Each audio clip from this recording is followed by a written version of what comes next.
এখন সেই 200 বছরও পুরাতন যে আছি সেই 200 বছর পুরাতন কড়ি গাছের উপরে এই সাইডে দেখতে পাচ্ছেন এখানে হচ্ছে ফ্যাক্টরি। এখান থেকে মূলত চা পাতা উৎপাদন হয় এবং সারা বাংলাদেশে এবং সারা বিশ্বে মূলত উপর হচ্ছে রেল লাইনের পথ আর নিচ দিয়ে হচ্ছে আমরা যাচ্ছি চা বাগানের দিকে। তাদের যে পরিশ্রম অনুযায়ী আসলে তারা সারাদিন অক্লান্ত পরিশ্রম করে বাড়ি ফিরে যাচ্ছে এবং তাদের মাথায়গুলো কি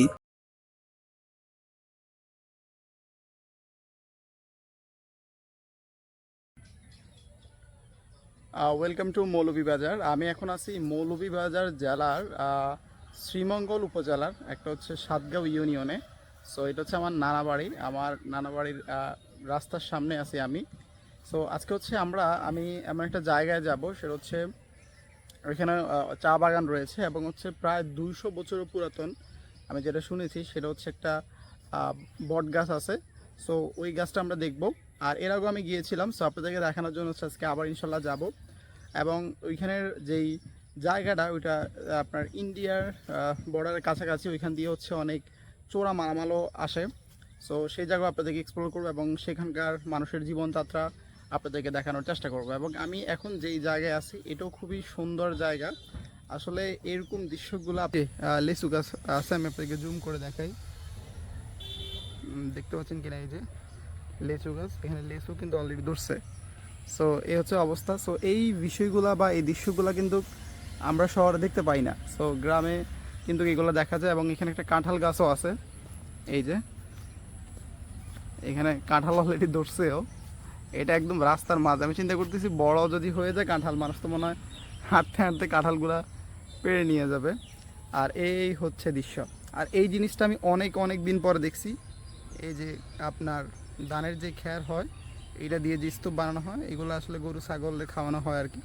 এই জিনিসটা আসলে আমাদের এখানে দেখাই যায় না এখন, অনেক দিন পরে আমি এই জিনিসটা দেখছি। সো এ হচ্ছে ভিউ, দেখতে পাচ্ছেন গ্রিন ভিউ। এখানে আসলে নিঃশ্বাস নেওয়ার আনন্দটাও একটু অন্যরকম। তো আর কথা বাড়াবো না, আমরা হচ্ছে ওই জায়গার দিকে যাব। চলুন যাওয়া যাক। আমরা যেই জায়গার দিকে এগিয়ে যাচ্ছি সেটি একদমই রেল লাইনের পাশে ঘেঁষে মাটির সরু একটি রাস্তা ধরেই যেতে হয়। আগে একটি রিজার্ভ রিক্সা নিয়েছি, কারণ ফেরার পথে এই নির্জন এলাকায় রিক্সা বা কোনো যানবাহন পাওয়া একবারেই দুষ্কর। গন্তব্য আমাদের শ্রীমঙ্গল উপজেলার সাতগাঁও ইউনিয়নের এক অজানা কোণে। সন্ধ্যা নামলেই এখানে নেমে আসে গা ছমছমে নীরবতা, চারপাশ ঢেকে যায় ঘন অন্ধকারে। তবু সেই নীরবতার মাঝেই লুকিয়ে আছে এক অন্যরকম সৌন্দর্য। দুই পাশের সবুজ প্রকৃতি, মাঝে রেল লাইন আর মাটির পথ ধরে এগিয়ে চলছি আমরা। প্রতিটি মুহূর্ত যেন নতুন এক অনুভূতি। প্রকৃতির এই অপর সৌন্দর্য উপভোগ করতে করতে ধীরে ধীরে পৌঁছে যাচ্ছি আমাদের আজকের গন্তব্যে। বন্ধ করবে, আর চাবিটা বন্ধ কর।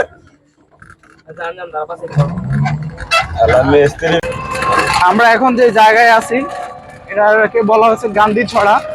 এটা হচ্ছে মৌলভীবাজার জেলার শ্রীমঙ্গল উপজেলার সাতগাঁও ইউনিয়নের জায়গা গান্ধী ছড়া। এখানে চারপাশে চা বাগান, অন্যরকম একটা ভিউ, যেটা আসলে মুখে বলে প্রকাশ করা যাবে না। তো আপনারা যারা আসবেন এখানে অবশ্যই ঘুরে যাবেন। উপর হচ্ছে রেল লাইনের পথ আর নিচ দিয়ে হচ্ছে আমরা যাচ্ছি চা বাগানের দিকে।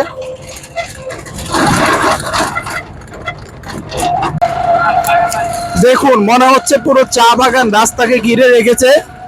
রাস্তার দুই পাশে কি দারুণ চা বাগান, শুধু সবুজ আর সবুজ, সবুজের সমারোহ। এবং এই যে চা বাগানের মাঝখানে যে গাছগুলো দেখতে পাচ্ছেন, এগুলো কি বলে, কি গাছ বলে চা বাগানের মাঝখানে যে গাছগুলো? বটকড়ি না? বটকড়ি। আচ্ছা, এখন কি চা পাতা কি নতুন উঠাইছে, মানে কাটা হয়েছে, কাটা হওয়ার পরে আচ্ছা এগুলো নতুন হইতেছে।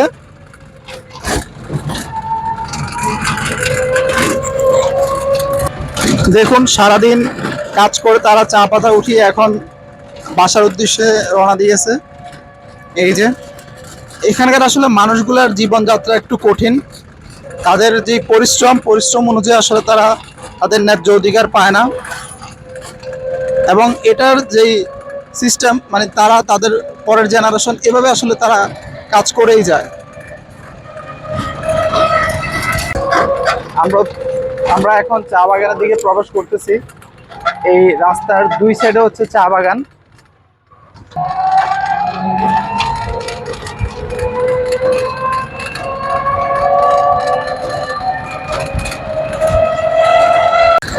এই যে সামনে একটা অনেক পুরাতন বট গাছ আছে, এখানে মানুষ পড়ে এটা বানাইতেছে মানুষ পড়ার জন্য। এটা তাদের শ্মশান না? হ্যাঁ, এটা শ্মশান। এটা হিন্দুদের শ্মশান, তারা মারা গেলে হচ্ছে এখানে তাদেরকে পোড়া হয়। আর এটা ছোট্ট একটা আর্টিফিশিয়াল লেক, এটা চা বাগানে পানি দেওয়ার জন্য মেবি।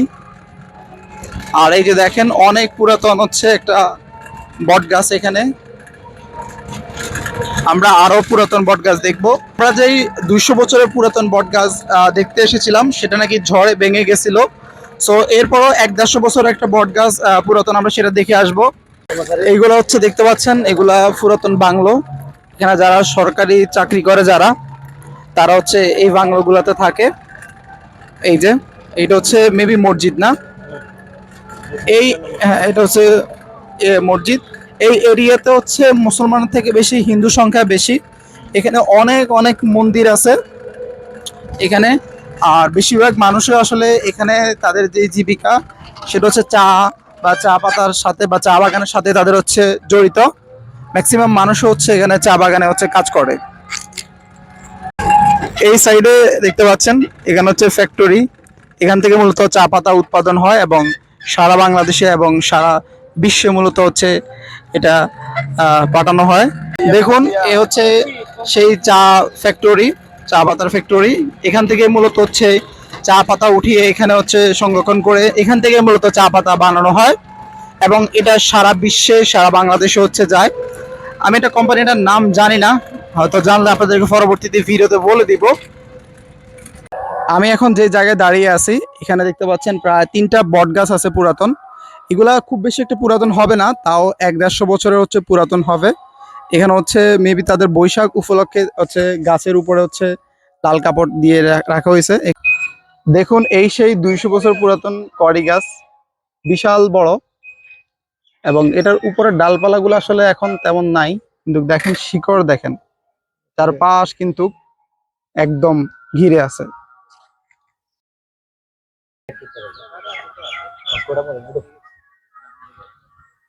আছি এখন সেই 200 বছরও পুরাতন যেই কড়ি গাছ, এটা বট গাছ না, কড়ি গাছ।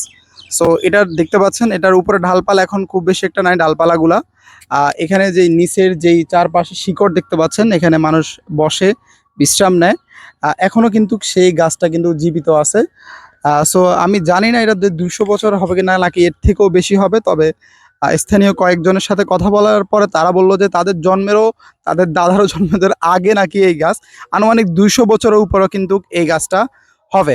সো আপনাদেরকে সেটা দেখানোর চেষ্টা করেছি। যদি আমি হচ্ছে অন্য টাইমে আসতাম হয়তো আর একটু ভালোভাবে আপনাদেরকে দেখাতে পারতাম, বাট এখন সন্ধ্যা হয়ে গেছে, তারপরেও যতটুকু সম্ভব আমি আপনাদেরকে দেখানোর চেষ্টা করছি।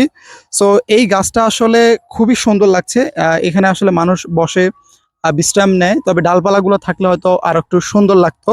আমি এখন বসে আছি সেই 200 বছর পুরাতন কড়ি গাছের উপরে, এবং এখানে বসার জন্য যথেষ্ট স্পেস আছে। মনে হয় যে কেউ এখানে হচ্ছে কৃত্রিম কিছু চেয়ার বসিয়ে রাখছে, এরকম হচ্ছে মনে হচ্ছে। এবং এখানে হচ্ছে অনেক মানুষ বসেছিল, বিকাল হলে হয়তো আরো অনেক মানুষকে আমরা এখানে দেখতে পেতাম। স্থানীয় কিছু মানুষের সাথে আমরা কথা বলেছি, তারা বলছে যে এটা তাদের দাদা এবং তাদের বাবারও জন্মের আগে, 200 বছর থেকেও এখান থেকে হচ্ছে বেশি হবে এই কড়ি গাছটি। আমরা এখন কড়ি গাছের থেকে চলে যাব, এবং এটার পিছনে একটা এখানে মন্দির আছে।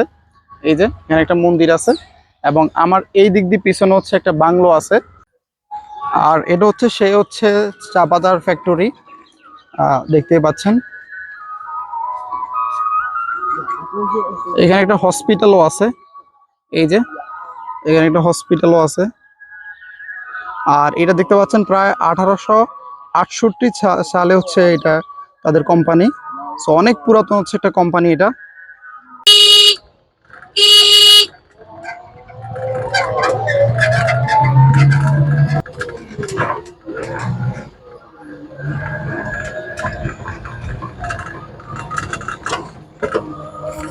দেখুন অসাধারণ একটা দৃশ্য। সারাদিন অক্লান্ত পরিশ্রম করে বাড়ি ফিরে যাচ্ছে, এবং তাদের মাথায় গুলো কি, লার্কি ঘাস। লার্কি ঘাস, সামনে হচ্ছে গরু। পয়লা বৈশাখ উপলক্ষে সাতগাঁও চা বাগান এলাকায় বসে এক প্রাণবন্ত মেলা, যা কয়েকদিন ধরেই চলে। সনাতন ধর্মাবলম্বীদের জন্য এটি আনন্দ সংস্কৃতি একটি বিশেষ আয়োজন। এই অঞ্চলে বেশিরভাগ মানুষ চা বাগানের সাথে জড়িত, তাই তাদের জীবন সংস্কৃতি চাপ স্পষ্ট ফুটে ওঠে এই মেলায়। চারপাশে রঙিন দোকান, লোকজন, পণ্য, নানা খাবার আর মানুষের ভিড়ে পুরো এলাকা হয়ে ওঠে উৎসবমুখর। সবুজ চা বাগানের মাঝে এই কয়েকদিনের মেলা যেন প্রকৃতির আর ঐতিহ্যের এক সুন্দর মিলন মেলা।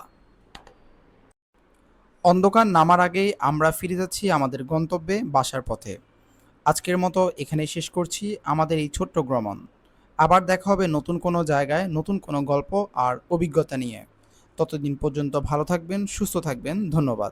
দুই সাইডে রাস্তার চা বাগান, আর এই দৃশ্য দেখতে দেখতে আমরা সামনের দিকে আগাচ্ছি। তবে আমরা যদি 3টা 4টার দিকে আসতাম, সেই লেভেলে একটা ভিউ দেখতে পেতাম।